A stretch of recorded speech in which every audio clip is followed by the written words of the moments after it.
City India news Telugu. Welcome to city India news. Kollapur చౌరస్తాలో రాష్ట్ర ప్రభుత్వం ఎన్నికల ముందు హామీ ఇచ్చినట్లుగా పార్లమెంటు ఎన్నికల తర్వాత ప్రతి మహిళకు ప్రతి నెల 2,500 రూపాయలు మహాలక్ష్మి పథకం ద్వారా అందిస్తామని మంగళవారం నాడు రాత్రి కొల్లాపూర్ చౌరస్తాలో ఏర్పాటు చేసిన మహిళా జనజాతర సభలో రాష్ట్ర ఎక్సైజ్ పర్యాటక శాఖ మంత్రి వర్యులు జూపల్లి కృష్ణారావు అన్నారు. ఈ కార్యక్రమానికి ముఖ్య అతిథులుగా కర్ణాటక రాష్ట్ర మాజీ మంత్రి జయచంద్ర మరియు ఎంపీ అభ్యర్థి మల్లు రవి సతీమణి రాజా వంశాదేవి పాల్గొన్నారు. అదేవిధంగా కేంద్రంలో కాంగ్రెస్ ప్రభుత్వం ఏర్పడిన తర్వాత ప్రతి మహిళ కుటుంబానికి సంవత్సరానికి ₹1,00,000 ఆర్థిక సాయం అందించే విధంగా రాహుల్ గాంధీ మంచి ఆలోచనలతో పథకాన్ని తీసుకొచ్చారని అన్నారు. మనవడైన రాహుల్ గాంధీ గారికి మధ్య జరిగే ఎన్నికలు. సో ఇందిరమ్మ రాజ్యాన్ని మనం అందరము కూడా ఎంతగానో మనము ఆనందించాము, అందులో మనం మేలు పొందుకున్నాము. అయితే ఇప్పుడు ఇందిరమ్మ మనవడు మన ముందుకు వస్తున్నాడు అన్నమాట, ఆమె వారసుడుగా. అయితే ఇప్పుడు మోడీ గారిని కానీ మనము రాహుల్ గాంధీ గారిని కానీ ఒకసారి మనము సరిపోల్చుకోదలుచుకుంటే, మోడీ గారు మన దేశం ప్రధానిగా 10 సంవత్సరాలుగా ఉన్నారు.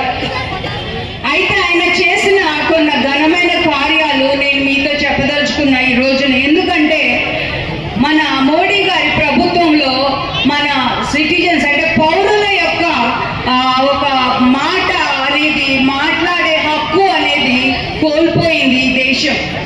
ఎందుకంటే మనం హక్కు ఎవరి ద్వారా మనం చూపిస్తామంటే మన దేశంలో ఉన్న ప్రెస్ ద్వారా మనం మాట్లాడతాం, మీడియా ద్వారా మనం మాట్లాడతాం.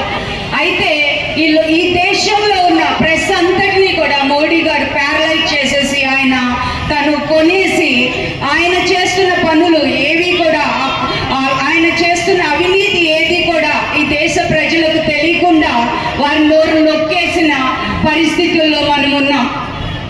అయితే అంతేకాకుండా మోడీ గారు ఎప్పుడు కూడా మన ప్రజల్లోనికి వచ్చే మనిషి కాదు. ఆయన ఎప్పుడు ఏ దారి మీద నడవలేదు, ఏ గ్రామంలోనికి వెళ్ళి ఎవరిని పలకరించలేదు, ఎవరితో భోజనం చేయలేదు. అయితే రాహుల్ గాంధీ గారు కాశ్మీర్ నుండి కన్యాకుమారి వరకు, గుజరాత్ నుండి మణిపూర్ వరకు 6,000 కిలోమీటర్లు ఆయన నడిచి ఆయన ప్రతి ఒక్కరితో కూడా మాట్లాడి, ఆయన బైకుల మీద వెళ్ళాడు, ఆటోల్లో వెళ్ళాడు, అలాగే బస్సుల్లో వెళ్ళి అమ్మల పక్కన కూర్చొని వారి సమస్యలు తెలుసుకొని, అలాగే గ్రామాల్లోకి వెళ్ళి వారితో భోజనాలు చేసి వారి సమస్యలు తెలుసుకొని, ఈ దినమున ఈ ఎలక్షన్స్ లో ఆడవారి కొరకు, మరి ముఖ్యంగా ఆడవారి సాధికారత కొరకు ఆయన అనేకమైన గ్యారంటీలతో ఆయన మీ ముందుకు వచ్చారు. ఆ గ్యారంటీలు అంటే అందరికీ కూడా మీకందరికీ స్వాగతం సుస్వాగతం పలుకుతూ ఈనాటి సమావేశానికి విచ్చేసినటువంటి కర్ణాటక మాజీ మంత్రి, ఢిల్లీలో ప్రత్యేక ప్రతినిధి జయచంద్ర గారికి, అట్లాగే మన కాబోయే ఎంపీ డాక్టర్ మల్లు రవి గారి సతీమణి రాజవంశీదేవి గారు, వారిని ప్రత్యేకంగా అభినందనలు తెలియజేస్తా ఉన్నా.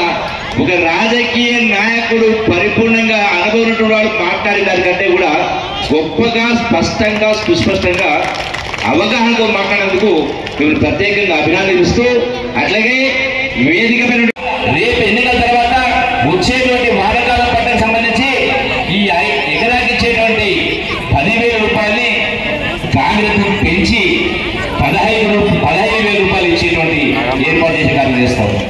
అలాగే వీళ్ళని తొందరలోనే మహిళలకు ప్రతి కుటుంబంలో నెలకు 2,500 రూపాయలు పెన్షన్ ఇచ్చేటువంటి కార్యక్రమం చేస్తా ఉన్నాం. ఇప్పుడు వస్తున్న 2,000 రూపాయల పెన్షన్ 4,000 రూపాయలు ఇచ్చే కార్యం చేస్తా ఉన్నాం. ఇప్పటికే తీర్మానం చేయడం జరిగింది. అట్లాగే